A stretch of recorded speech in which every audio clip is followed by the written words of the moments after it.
ఒకరోజు ఒక కొండ ప్రాంతంలో యేసు ప్రభు మాటలు వినడానికి దాదాపు 5,000 మంది పురుషులు, ఇంకా వేల సంఖ్యలో స్త్రీలు, చిన్నపిల్లలు కూడా వచ్చారు.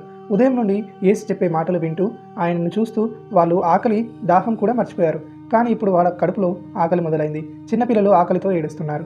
ఇది గమనించిన శిష్యులు అంద్రయ మరియు ఫిలిప్పు కంగారు పడ్డారు. యేసు దగ్గరికి వచ్చి, బోధకుడా, ఇది అరణ్యం, ఇప్పటికే చీకటి పడుతుంది, ఈ ప్రజలు చాలా ఆకలితో ఉన్నారు, వాళ్ళను పంపించివేయు అన్నారు. కానీ యేసు వారి వైపు చూసి ప్రశాంతంగా చూసి, వాళ్ళు వెళ్ళనక్కర్లేదు, మీరే వారికి భోజనం పెట్టండి అని ఒక షాకింగ్ మాట చెప్పారు. శిష్యులు ఆశ్చర్యపోయి, ప్రభువా, ఇంతమందికి భోజనం పెట్టాలంటే మా దగ్గర ఉన్న డబ్బులు ఏమాత్రం సరిపోవు, అయితే మేమేం చేయాలి అని తలలు పట్టుకున్నారు.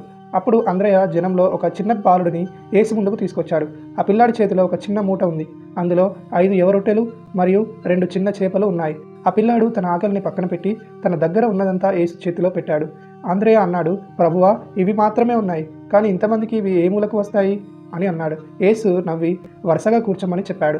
ఆ చిన్నారి ఇచ్చిన ఆ 5 రొట్టెలను 2 చేపలను యేసు తన చేతిలోకి తీసుకున్నాడు. ఆకాశం వైపు చూసి దేవునికి కృతజ్ఞతాస్తుతులు చెల్లించి వాటిని ఆశీర్వదించి ఆ తర్వాత రొట్టెను విరిచి శిష్యులకు ఇస్తుండగా ఒక అద్భుతం జరిగింది. యేసు చేతిలో నుండి రొట్టెలు విరుస్తున్న కొద్దీ అవి వస్తూనే ఉన్నాయి, చేపలు పెరుగుతూనే ఉన్నాయి. శిష్యులు ఆశ్చర్యంతో వాటిని తీసుకుని వెళ్ళి జనాలకు పంచుతున్నారు. కానీ అవి తరగడం లేదు. అందరూ కడుపు నిండా తిన్నారు. ఆకలితో ఉన్న వృద్ధులు, పిల్లలు తృప్తి చెందారు.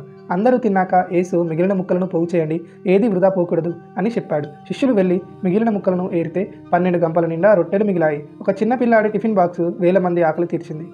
ఆ పిల్లవాడు తన దగ్గరున్న చిన్నదాన్ని దాచుకోకుండా దేవునికి ఇచ్చాడు. అందుకే దేవుడు దాన్ని 1000 రెట్లు ఆశీర్వదించాడు. అయితే ఈ కథలో మనం నేర్చుకునే నీతి ఏంటంటే, మన దగ్గర ఉన్నది తక్కువే అని ఎప్పుడు బాధపడకూడదు. మనకున్న చిన్న సామర్థ్యాన్ని, చిన్న వస్తువైనను దేవుడి చేతిలో పెడితే ఆయన దాన్ని మన ఊహకు మించిన అద్భుతంగా మారుస్తాడు.